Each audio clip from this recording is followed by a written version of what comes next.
Sorry about that. Anyway, yeah, so Michael gave me that that toy was really deeply appreciated, and I got your name right as well. He said I believe I said Shepherdson. Sorry, brain's a bit all over the place still. And AA was great. It was I'm not going to go into all the things I did at AA, mainly because I want to save that for my AA video.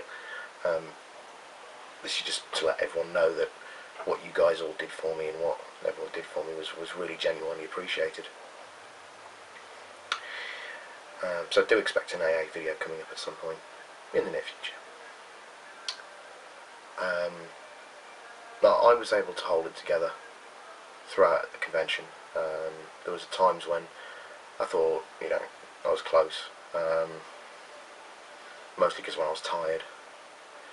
I want to thank Liam Shalhoub and the comic artists and Greg and David for doing the picture for me, even though I know it was Liam's idea. Cheers, mate. That was something else that I really genuinely appreciated, and all the comic book artists did me the picture, which is now framed and will be going on the wall. And then we come down to the people who were my friends, but who I possibly didn't realise just how good friends they were. And the main person, I think, with that one is King Grimmy. I love the guy, I really do, but I never realised just how close we actually are, because we don't see each other that often. It's different with the likes of Jamie, who I'm very good friends with as it is, and who I consider one of my best friends, and Dave as well, and Billy, and but me and Matt, we've always got on, we've always had a good laugh, we've always had a good chin wag, but I didn't realise just how much affection I have for the guy. And I will admit that on the Monday, and I'm not ashamed to say this, I've just lost my father. I'm allowed to grieve. And everyone was going, and everything was winding down, and I think then it was a case of,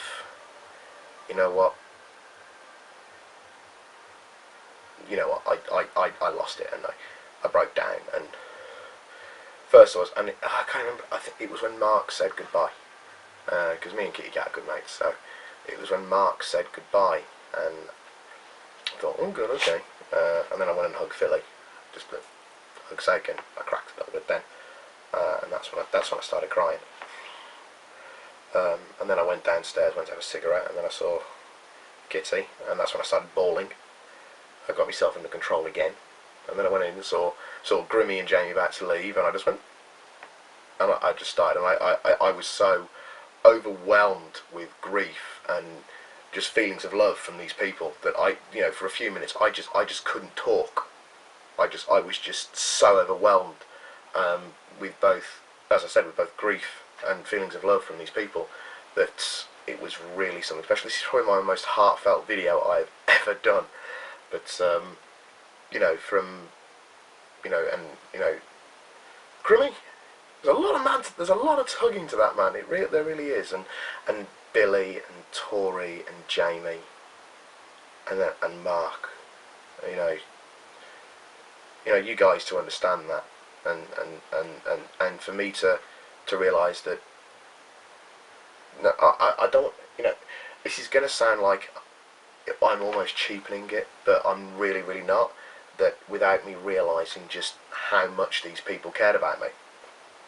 I don't know, maybe I've just got severe self-esteem issues, I don't know, but to realise just how much these people cared about me, to know that there was going to come a time that it was going to happen. I mean, I will admit, I do wish I could have held off just another hour before I went down. And then when I finally got myself under control again, I went back upstairs into the Holiday Inn. Then I had to hug Dave, and then I hugged Dave, and then I fell apart again. And that was where I had Billy again, and Philly, and Razatron, and Mark, and and again, just so overwhelmed with everything. I will say thanks to Adam my housemate Adam, you know, he drove me to the hospice and that, and he's been there and he's been around and he's been very understanding with everything that's been going on. You know, the guys in the committee who've been very understanding with everything that's been going on. And, you know, it is, you know, and Grimmy said it, you know, Matt said it to me, in some regards it's good that you grieve at this point when there's people around you who can understand, who can provide comfort for you. And in some regards, family doesn't always provide the comfort that friendship does. You know, because everyone's going through their own personal hell. I mean, myself and my brother, we're quite pragmatic people. And in many regards we're quite fatalistic, and I think that's one of the reasons why I was able to hold off until it did, because I am quite fatalistic. I knew it was going to happen, I knew the process that was involved. It's not the first person I've watched die, unfortunately. That will actually be my third person that I have stood by and watched die and know there's nothing I can do about it. And you know, and when it's someone who is that close to you, when it's someone that is such an immediate part of your family. I mean, my father has been a part of my life for as long as I can remember, you know, and you know, like any human being, he wasn't perfect, but he did become, you know, he did become a very different person towards the end, and I think that's when he started to realise that his own mortality was coming. You know, and in many regards, it is in some regards better to allow your friends to share your grief rather than your family. Where, I mean, I know because I kept it together for my mother, because my mother didn't know whether she was coming or going. I mean, obviously this is her husband.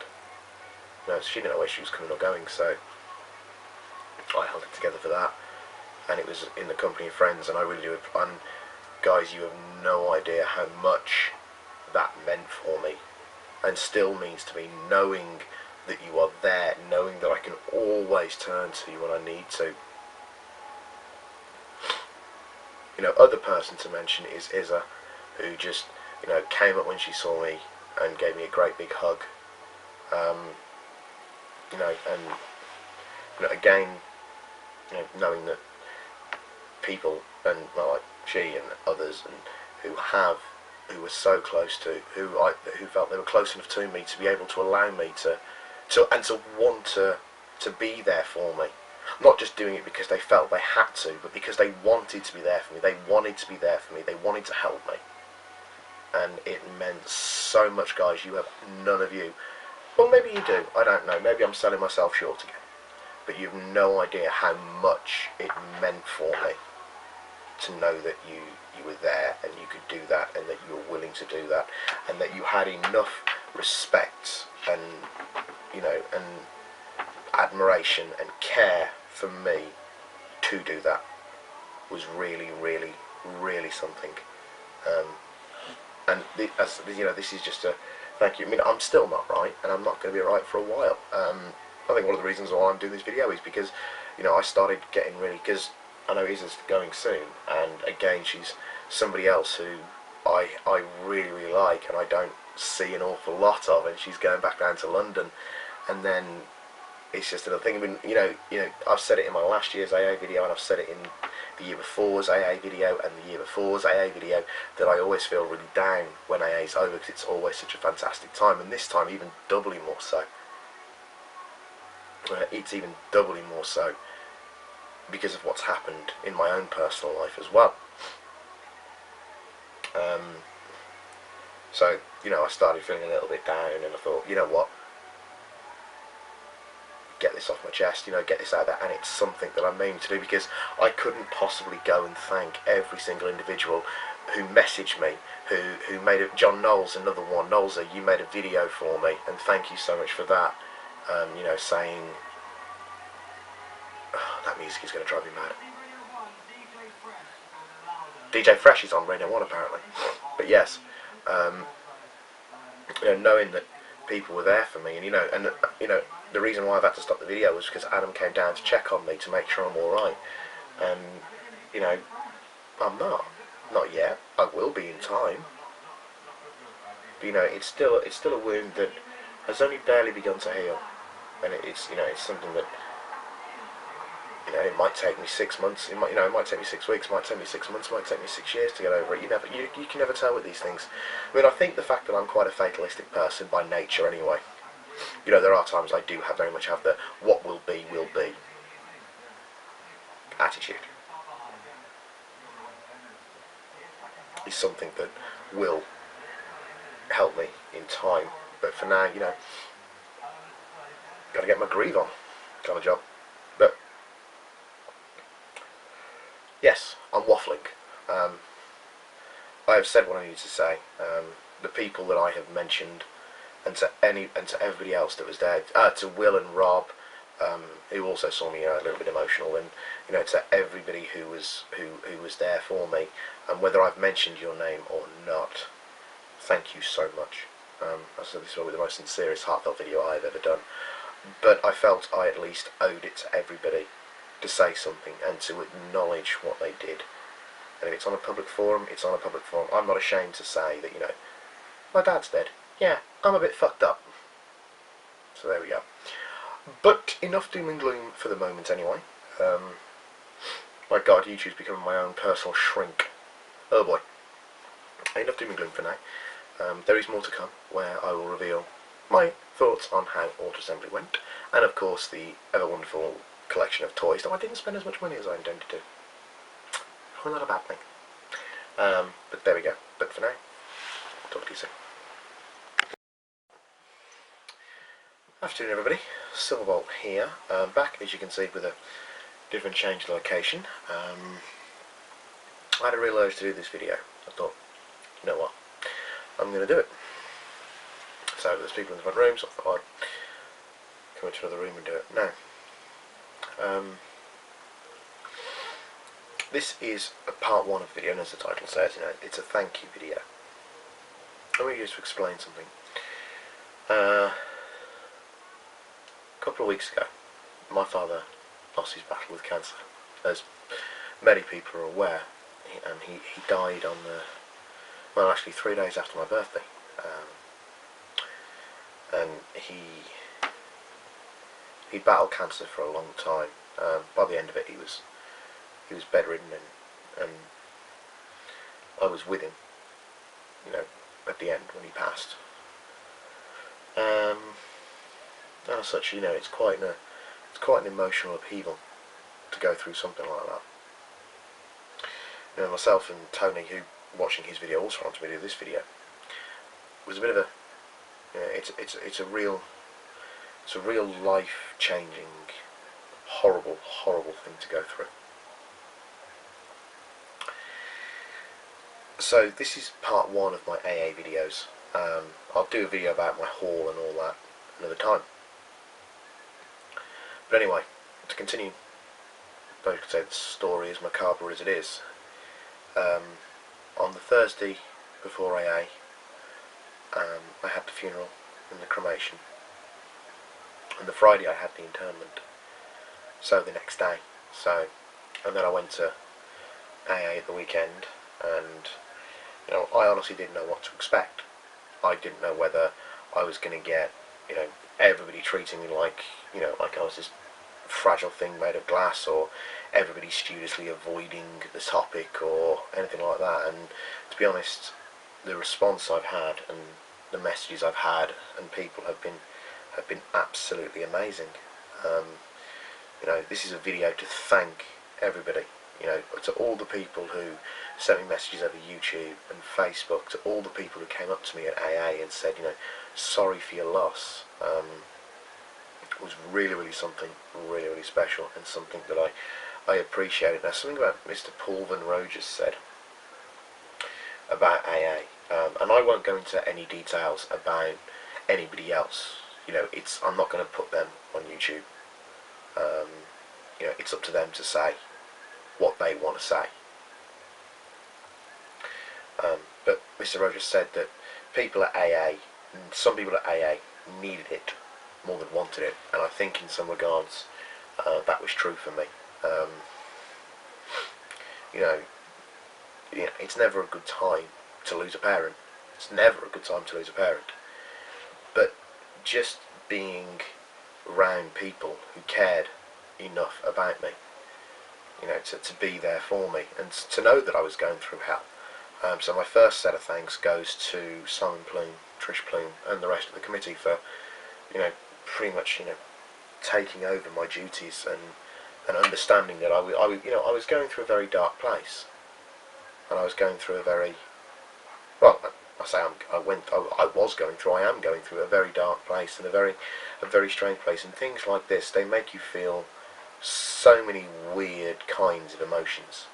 You know, I went through bewilderment, grief, relief, sadness, you know, in some kinds almost indifference, exhaustion. I mean, the last 3.5 months, especially where my father's been concerned, were very, very tough because, as some people are aware, he had an operation on his spine that paralysed him to remove tumours in his spinal cord, in his spinal column, in his vertebra, and it paralysed him. And my father was claustrophobic, so being trapped in his own body was a living hell for him. It couldn't have got any worse for him there and then. The pain he could deal with, but the lack of independence and the complete surrendering of any kind of decency and pride was so much more than he could take. And I think at that point, it was at that point that he gave up, that he stopped fighting, and that he just went on. I mean, even though we knew it was coming, even when it does come, it's still something that really does shake you to your core. So anyway, we had the funeral, and we had and then I went to AA, and this is where the second set of thank yous come out. It's to everybody who you know, gave me their condolences and, you know, said sorry for your loss, and said, you know, if ever you need to talk or anything like that, you know, that really was, you know, that was really, really appreciated. A thank you to Jamie Harris, Michael Shepherdson, and John-Paul Razatron, good old Razatron, who's, at the time of this recording, he's actually sat in my living room, but there we go, for the presents you got me. Michael especially, because it was so completely unexpected, and I never would have expected it from someone who I knew, but didn't know tremendously well. So Michael, you know, when Michael, because Michael, you get, well, I say you, I'm assuming you're watching this, but gave me a Victory Leo, and it was, you know, I was genuinely touched. I really did appreciate that. Hasn't even come out of its box yet. You know, Jamie got me a t-shirt, John gave me Wolf Assumption on Soundwave. You know, but so thank you for that. 1 second.